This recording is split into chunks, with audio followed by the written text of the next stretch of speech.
Our mission is finding a planet suitable for the gene pool on board this ship. I will be there for you if you need information on how to handle this endeavor and lead us to great success. You can always deactivate my guidance in the menu interface, but as far as my experience with human intelligence goes, I highly recommend listening to me if this is your first Genesis mission.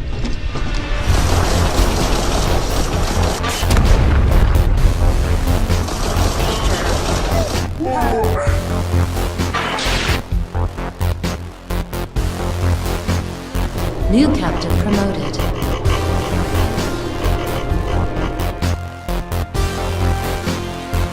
Welcome to the shipbuilding interface. Here you build and upgrade our ship.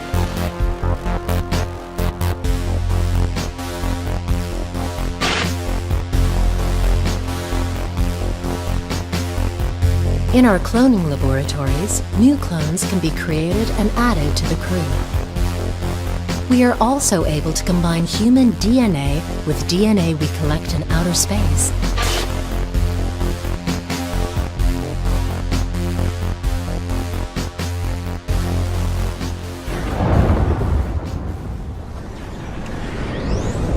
Once you arrive on the surface, please look out for points of interest and ensure safety for our harvesting crew.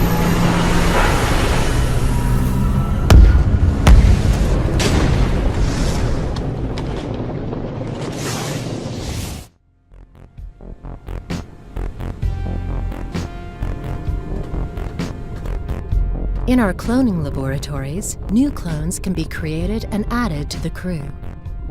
Biomass is the basic material for every cloning procedure. We will probably find new life forms and extract their DNA to improve our crew.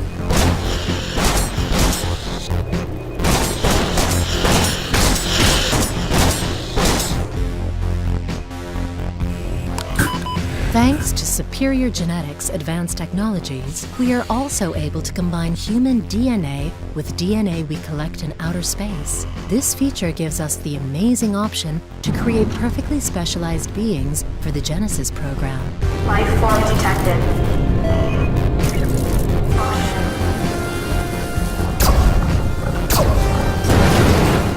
New captain promoted.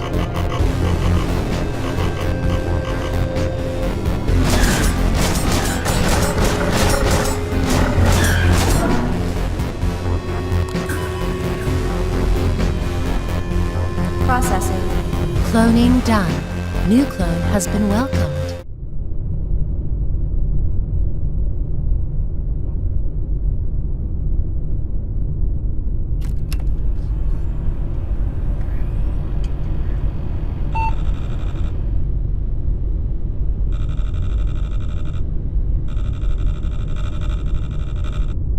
New captain promoted.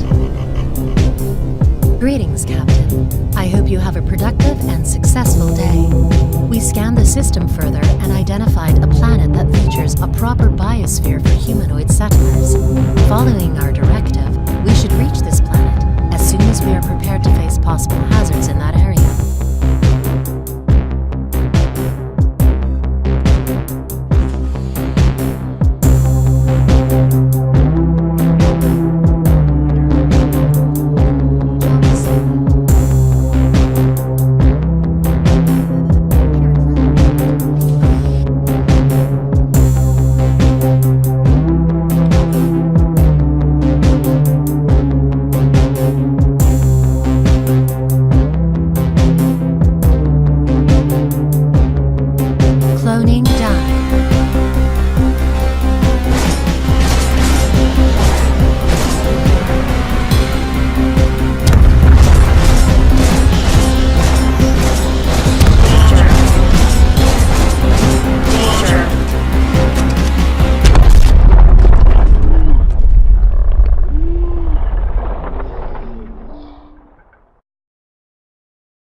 play the game in rounds. It's almost kind of like a FTL if you've ever played that. Yeah, I love FTL. And every time you start a new game, you are given a whole new crew, a new map to explore, a new ship. So what I'm going to do is first of all start by showing you the galaxy map. So here you can see very kind of retro aesthetic, really influenced by a lot of the kind of old school sci-fi films. I like it, yeah. It comes across straight away is the aesthetic. You know, you see that 3D in the Unreal Engine, but to go to these screens and that immediate kind of transfusion to it, you're immediately compelled. I feel like it's like you get a retro game inside a very ambitious, high-tech next-gen game. Yeah. So for an old person like me, I'll probably just mill about these computers. No, I love it whenever you see these old school stuff in games. So you've got a procedurally generated map, so it's a different experience every time you go in. There's multiple planets. But what I'll do is I'll also give you a quick tour of our ship at the moment. So we're on the bridge at the moment, and then we've got the crew quarters. Oh, that's nice. Nice little couch. We've got the greenhouse, which is responsible for creating all the oxygen that the crew needs to survive. So we've already got, I believe, what's that? Is that a hangar on our ship? Oh, no, yes, yeah, we've got a hangar. Cool. Okay. But what I'll do is I'll also show you some of the shipbuilding mechanics. So I imagine as a shipbuilding game as well, you're going to start with a really basic kind of ship, and you can get these things that unlock them later on in the game. Exactly. So the way it works is you'll uncover kind of technology that will allow you to kind of build new parts of your ship. You'll also have to gather resources in order to carry on building. Right. Okay. So here's the shipbuilding menu. Here you can see, like you said, we start off with a small ship, but we're going to keep expanding it. Yeah. So let's build some corridors. Good. And it's kind of quite a simple kind of snap mechanic where you can see it's kind of it's fairly intuitive to actually use. Let's build a hyperdrive as well, because it turns out an engine is quite important for space travel. Kind of need that, yeah, definitely. What I like the most is the fact that the moment you build something in the build menu, you can then actually go and explore it. Yeah. So here's the corridors we just built. What's that going to be like? It doesn't matter, because you can go and see it for yourself. Exactly. Here's our new hyperdrive. Oh, that's awesome. And if you don't like where something is, you can like recycle things, I imagine? Yeah, you can destroy it and build a new area. Yeah, cool. So we really wanted to make sure that the player feels a sense of ownership over their ship, so they can build it, in any way that they want. They can also go kind of an extra step and basically change the colour of either just a segment of the ship or the entire ship. They can rename every single room. Very cool. I'm going to go for the hot pink. It's got to be hot pink, right? Yeah, I tend to go for the most garish colour schemes I can make. So let's colour the entire ship. Wow, there you go. That's hot. I'm invested. That's good. So as I mentioned, a big part of it is about collecting resources in order to keep expanding your ship and continue on your journey. So what we're going to do is send this this ship down to a planet to gather resources for us. Okay. Well, you'll get the same ship every time at the start, and then you'll build on it off that basic framework. Yes, yeah, exactly. And what you'll end up with is a ship that will be kind of wildly different from other players. And there's permadeath as well, being a roguelike. If your ship fails and you've built this awesome ship with little, all the little specialties, your perfect colour scheme, but it blows up, it's gone forever. It makes you feel so much more attached to your crew and your ship. Yeah, definitely. Now, obviously, it's got some FPS mechanics as well. Is that happened on the ship? Will you be leaving the ship, or is it all based on the ship? So in terms of the actual shooting, aliens can actually end up coming back to your ship. So the harvester will go down to the planet and gather the resources. But if any aliens can stow aboard the ship, they can actually end up on your ship, and you've got to defend. Oh, so you have stowaways trying to smuggle on and stuff like that. See, there's the risk when you're sending this down that they might bring back some cargo that you didn't want. Yeah, exactly. Awesome. So your crew members almost act as your lives, because if you die, another crew member will be promoted to captain, and then you play as that crew member. Oh, awesome. Right. So you're encouraged to create new crew members, which are all clones. So cloning is a big part of the game. Okay. So that not only can you assign them to work on the ship to make it work more efficiently, but also they are effectively your lives, because if everyone dies on the ship, then it's game over. You start again. So it's a game that is designed to be played in multiple rounds. Okay, but it's too risky to send yourself down to the surface. You want to send your ship. You want to send your. The captain. The captain Go in the trenches. Exactly. Stays at the back of the battlefield. Stays with the ship. Yeah. So this is one of the threats in Genesis Alpha 1. It's actually a race called Mechanics, and you'll learn a little bit more about kind of their origin and their place in the galaxy. Oh, so there's lore involved Alien as as well well. as you find and discover. You'll find out about the different races. Yeah, in so the world. it's not kind of a massively story-heavy game. Basically, the concept is... Oh, I'm being attacked, I think, from somewhere. The concept is basically that planet Earth is doomed, resources are running out, the governments are corrupt. So basically, these corporations join together to create the Genesis Initiative. And the idea is to send aliens to send these ships out into space to find a new home for humanity. Okay. So that's your end game. Is actually yeah, to find your end somewhere game habitable. each time you start a new round is essentially to find a planet where your crew can inhabit. Okay. So that's kind of your main objective. But there's apparently I've not got all of them. Actually, I'm just going to make my life easier for a moment to set down a couple of turrets. Cheeky little turrets. Nice. That's cool. So I guess you were talking about resource management before as well. I imagine that clones are probably quite expensive, right? Yeah, so essentially you've got to gather DNA, and that's one of the exciting elements of the game. So if you look here, actually, there's some alien DNA. Right. And what I can do is I can collect that, and then when I'm making new clones, I can actually incorporate alien DNA to make clones that will have different stats, different strengths, different weaknesses, different abilities. And obviously if I die, I can then come back as one of those kind of slightly alien hybrid clones. So you can't change yourself, but you can change your future selves. Exactly. Right. Okay. Create some like mongrel human aliens. Isn't that how Aliens started? That's, yeah, I'm pretty sure it is. Yeah. There's like the plot of what's it called? I've forgotten the name. Prometheus. Prometheus. Spoilers. Yeah. Spoilers there. Sorry. I wouldn't bother watching that anyway, to be honest. Oh, I quite liked it. I thought it was very stylistic. It was well directed, and I thought it was underrated. Anyway, back to the game here. Talking about aliens, how many different types of aliens? Is there different kinds of races that will be attacking and you'll be working with? Yeah, so we haven't settled on a final amount, I don't think, but there are distinct alien species that you will. I think at the moment we've got about 6 or 7. And then each has got different DNA, which has different effects on your clones. We have a different effect on the way things build and progress. Yeah. So that will keep you playing and keep one more go. Let's see what happens. Can you combine multiple DNAs? Can I get like 3 aliens and a human? No. Wait, we're going. Wait, let's end that there. Let's not ask that question. I feel like I'm being judged now. So the plan is for just mixing one alien DNA with one kind of human DNA. So no kind of we crazy. didn't want to go too crazy with it. Well, Not that yet, is at you least. have some positives, but then you get some negatives if you keep on splicing. Yeah. There's going to be no human left, No so you can't do that. Oh, that's fantastic. Okay, so in terms of like we've managed to gather some resources. Yeah. We built. So what did you just build something then, didn't you? What did you build? So I just built a workshop which will give us access to some more weapons, which I've just collected actually, and I've actually seen that this means that there's an alien infestation on board. No. So gloopity-gloop. a lot of the smaller aliens will actually go into the tunnels beneath your ship and start laying eggs. Oh right. Oh god. So I need to find out where they are exactly. So right struggle, isn't it, living in space? So what we wanted to make sure was that there's a risk and reward kind of gameplay loop. So obviously you want these new materials, but there's always a risk of sending your crew down to a planet. Yeah, sure. And you are responsible for looking after your crew's well-being. Yeah.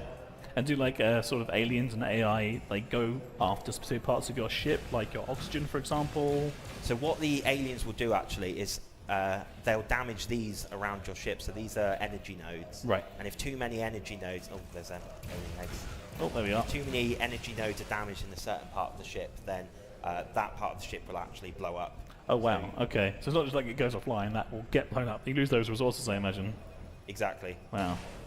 So I'm in the middle of a bit of an alien infestation. You are knee deep, aren't you? Well, it's a really nice gameplay blend between the first-person shooter, between the tower management, building, and then also building your ship, and having to manage them resources, but in a third-person game.